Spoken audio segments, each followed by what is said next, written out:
Welcome to part 2 of the Garden Report. We're going to take a look at what the rest of the Celtics roster did. Just to take a quick note, LeBron James had one of the worst performances in his playoff career, and the Celtics are able to take advantage of that. And the first person that did that was Marcus Smart. Marcus Smart had probably the best game of his entire career. Yeah. Set a career high for scoring, was orchestrating really well, but his three-point shooting was the big thing. He had one of his best three-point shooting nights ever, and it was because he was shooting without nerves or thought. He was just firing away. Yeah, well, rhythm is a really important thing about shooting, and when a player is thinking too much or he's too concerned about whether it's a good shot or not, that could throw off the rhythm pretty easily. So what we saw tonight was a guy who was letting it fly. He wasn't hanging in the air too long. I mean, he hit a couple of YOLO shots that were just sort of, I don't know what he was thinking, and one on the shot clock buzzer. And, you know, the confidence that comes with that is rhythm. It really is a rhythm of the ball coming from the dip up into the shot and into the basket. And, I mean, nothing was going to miss with him tonight the way he was going.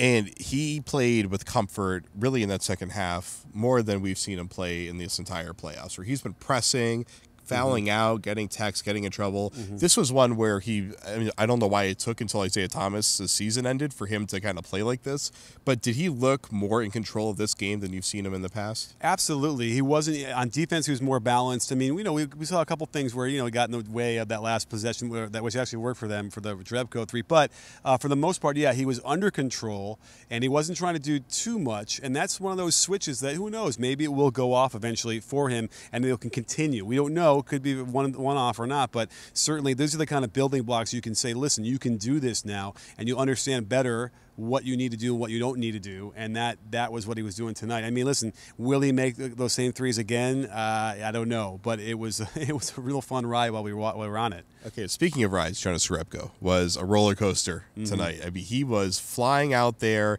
I asked Stevens after the game, what did he do for you to kind of enable that two-way, that kind of side-to-side movement that they had offensively, where they were running more of their Princeton offense in the second half? And he actually said it wasn't even about that. It was just the level of energy that he played with, where a lot of guys, they sit on the bench the entire playoffs, are cold. They come out there, they run hard, and then they're gassed after 5 minutes. But he actually kept that up. Yeah, and D. Will kind of woke him up. He tried to set a weird screen in the middle of the court as they're on their way down, which is kind of BS if you ask me. And they stared each other down, and that kind of got him up and sort of energized. And then he set a screen on D. Will that was legal, but man, it just laid him out. His neck looked like it was hurting him after that. And those are those little things that get the team to fight back, and they hadn't been fighting back at all in the first two games. And I think that was the key. I think Jerebko showed them, listen, we can stand up to these guys, and I don't know what's going to happen, but if we don't stand up, we ain't going to win. But they still didn't win the rebound battle. Right. And, that's one that they're giving up on its face. But Tristan Thompson nearly won this game for Cleveland.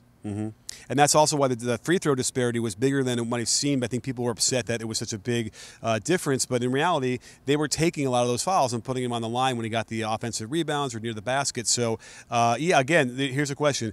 Who is going to blink first, Tristan Thompson's free throws or Marcus Smart's threes? It's a real interesting question, but I would think that both will go down a little bit. But I would think that maybe I think Tristan Thompson might go down farther. The one thing is they can take away those free throw opportunities for Thompson more than the Cavs can take away those threes for Marcus Smart. Can the Celtics do that? That's been kind of the golden question for every playoff series they've played under Brad Stevens. We were talking about Al Horford and his boxing out on Thompson, and that's kind of a major weak point.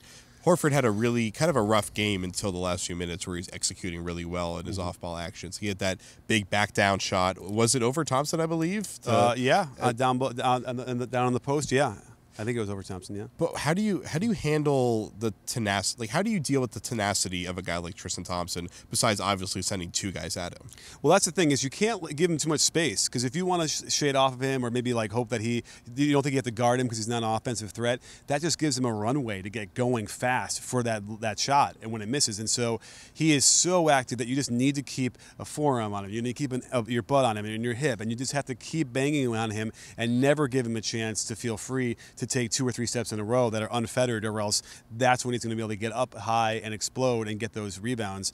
They didn't do a great job of that, and they were lucky that they kind of came away. They won the turnover battle, which is a big one, and they got the rebounds when they needed them down that stretch. That was a key thing. They did keep them off the boards in that key stretch when they came back from that big deficit.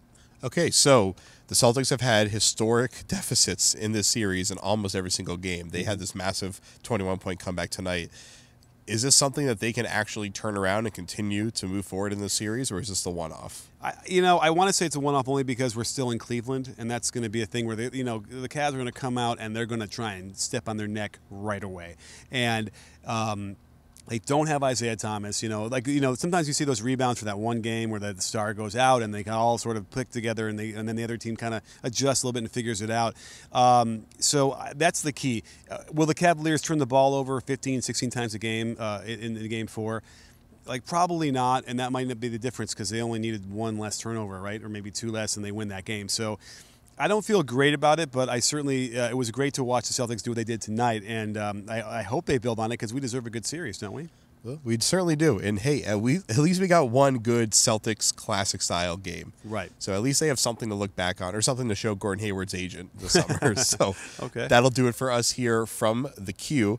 For Coach Nick of B-Ball Breakdown, I'm Jared Weiss of CLNS Media Network. We will see you after Game 4 right back here, right in this spot on the Garden Report on CLNS Media and Celtics Blog.